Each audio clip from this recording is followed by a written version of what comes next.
warahmatullahi wabarakatuh. Selamat pagi, semoga kalian diberi kesehatan di pagi hari yang cerah ini. Saya akan mengulas tentang kerusakan sepeda motor atau 10 daripada kerusakan motor yang sering terjadi. Ini di sini saya bahwa semua motor itu pasti pernah mengalami atau suatu kerusakan pada jangka waktu tertentu. Namun tahukah kalian bahwa pengguna motor apa saja sering terjadi dan sering cepat rusak pada motor kalian. Jadi di sini saya akan mengulas tentang 10 jenis kerusakan yang sering terjadi. Yang pertama adalah aki.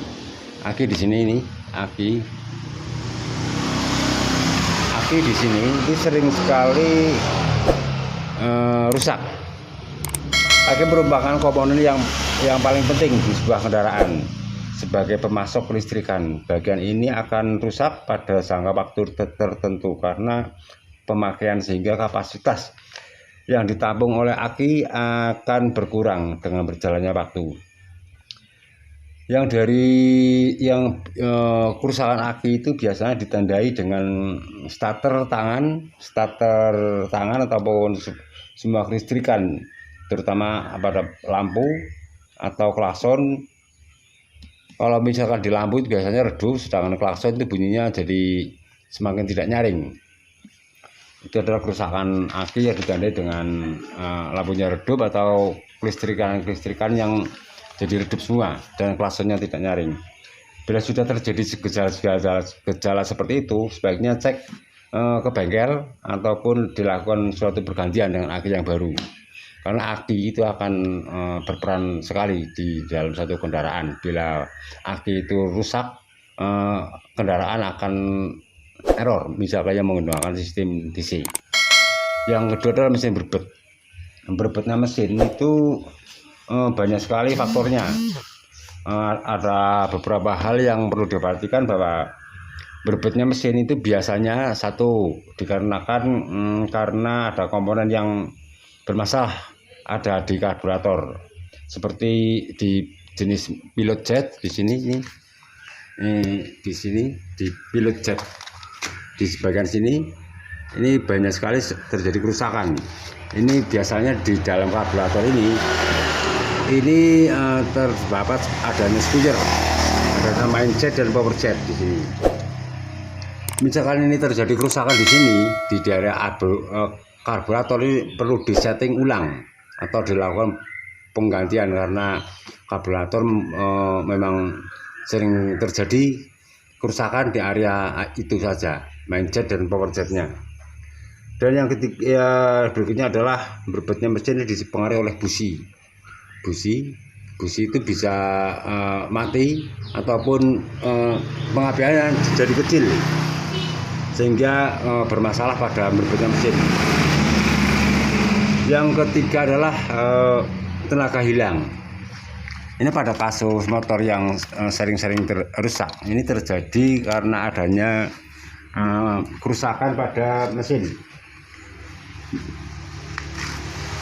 Kerusakan motor ini bila saat dikendarai, saat mentajam itu biasanya akan kehilangan power. Seperti faktor usia, kondisi seperti itu dipengaruhi oleh filter yang kotor, sehingga power kurang maksimal.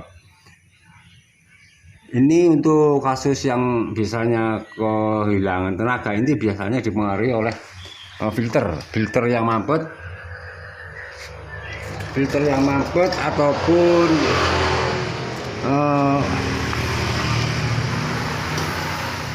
yang kerjanya tidak maksimal, sehingga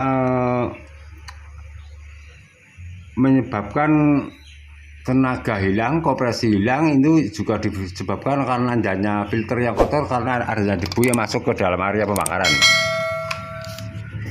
Situ yang jadi karena adanya kebocoran klep. Selanjutnya adalah adanya kebocoran klep. Kebocoran klep itu disebabkan karena pemakaian juga, karena adanya oli yang sudah menumpuk di area head ataupun klapnya yang bocor. Ini itu adalah penyebab juga penyebab daripada loyonya sebuah kendaraan atau kerusakan sepeda motor. Bila hal itu terjadi, yang dilakukan adalah pembongkaran area head ini di area blok di sini. Ini untuk dilakukan pembongkaran dan dilakukan pembersihan ulang serta dilakukan penyingkiran ulang.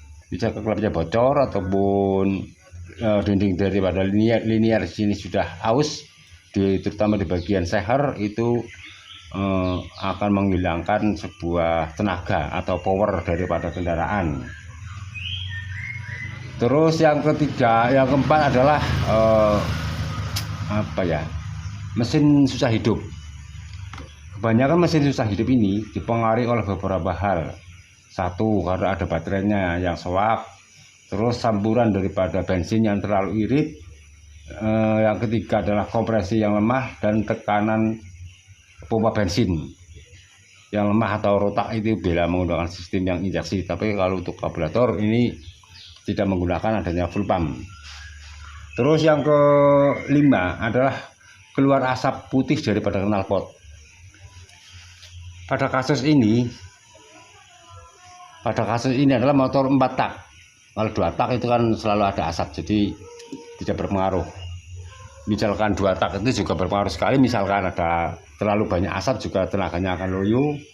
Untuk kasus yang 4 tak ini disebabkan oleh dinding pada linier atau ring seher di sini yang ada di dalam blok sini ini sudah aus atau seal clamp-nya sudah bocor sehingga oli masuk ke ruang bakar. Pada kondisi seperti ini harus segera diganti karena bila tidak akan terjadi kerusakan yang lain. Jadi semua di sini misalkan ini sudah rusak di bagian sini harus segera diperbaiki karena biasanya akan merembet. Yang keenam adalah motor mogok start tiba-tiba. Motor mogok start tiba-tiba ini biasanya dikarenakan satu, karena ada BBM atau kelistrikannya yang rusak seperti CDI.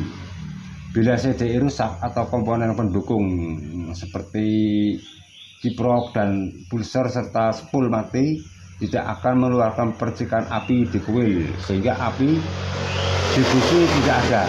Dan rusaknya CDI bisa karena panas yang berlebih atau rusak pada rangkaiannya.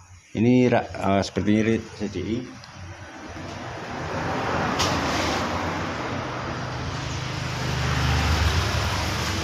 Ini pada kasus-kasus yang biasa terjadi itu adalah pengapian hilang atau perusak itu biasa karena CDI.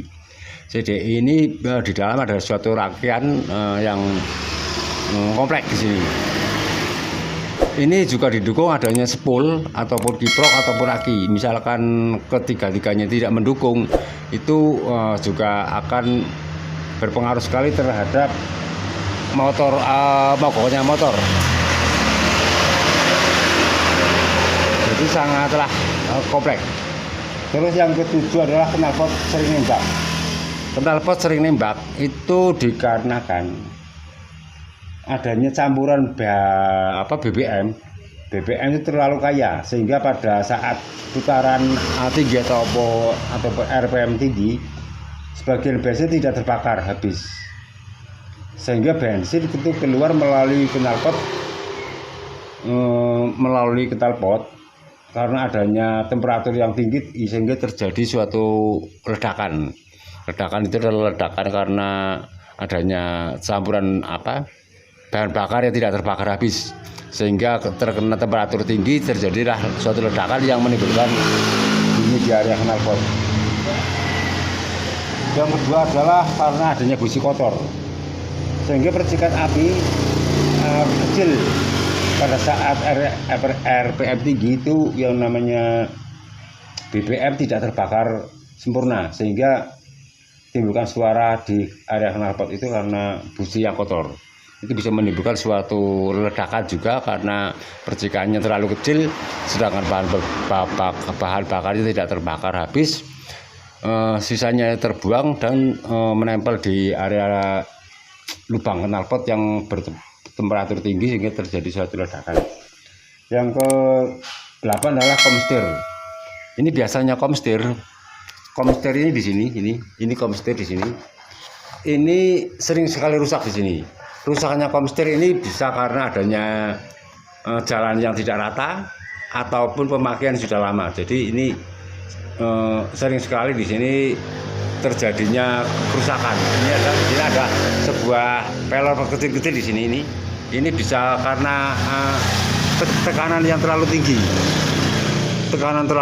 Sehingga ininya shock breakernya ini bekerja keras sekali di sini karena adanya tekanan, sehingga yang nggak kuat adalah sebagian daripada segitiga sini.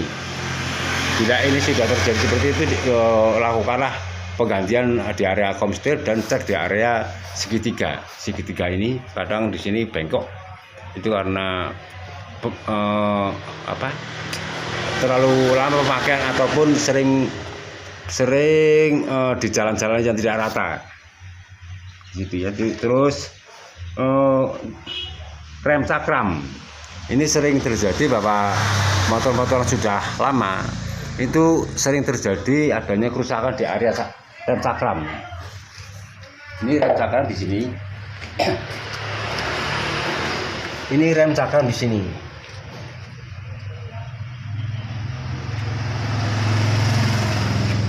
Ini di sini karena rem cakram ini karena adanya pemakaian yang lama. Pemakaiannya sudah lama, ini minyaknya di sini ini dayanya jadi kurang di sini. Kadang melemah karena olinya sudah terlalu lama. Ini jadi seperti mengendap, itu hitam kayak gitu. Sehingga tuas daripada ini tidak berfungsi. Jadi ngelos blong gitu. Jadi sangat berhati-hati sekali, misalkan terjadi hal seperti itu, segeralah cek di area sini master rem, sama di oli dan di sini.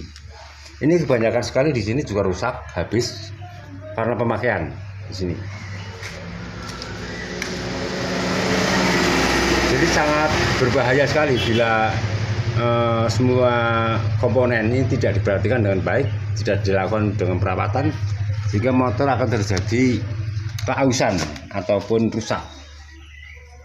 Dan yang tidak kalah pentingnya ada di area blok kopling. Di kopling itu sering sekali terjadi keausan. Biasanya itu motor kalau sudah jangka waktu yang lama, itu antara bersekitar 3-5 tahun, ini di area kopling, kapas kopling ataupun kopling ganda itu akan habis. Karena selalu dipakai terus, muter terus, jadi kerjanya terlalu berat. Bila lakukan seperti itu, sudah ada kendala dengan adanya tenaganya yang loyo dan saat dikendarai dudutan dikarenakan kapas kopling yang udah habis ataupun mangkok daripada lonceng gandanya udah habis. Saya kira itu sudah jelas ya mengenai 10 kerusakan yang sering terjadi pada motor, sehingga perlu diperhatikan juga untuk perawatannya haruslah rutin. Saya ulangi lagi, di sini akan mengulas tentang 10 jenis kerusakan. Yang pertama adalah aki motor, itu sering terjadi sekali adanya kerusakan di aki motor. Yang kedua adalah mesin berbet, dan yang ketiga adalah tenaganya hilang.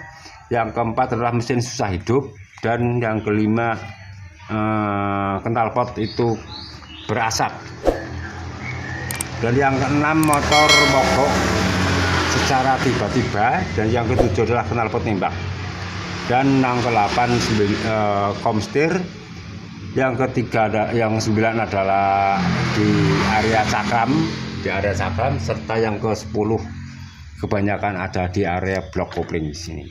Jadi itu saja ya, saya kira cukup sekian.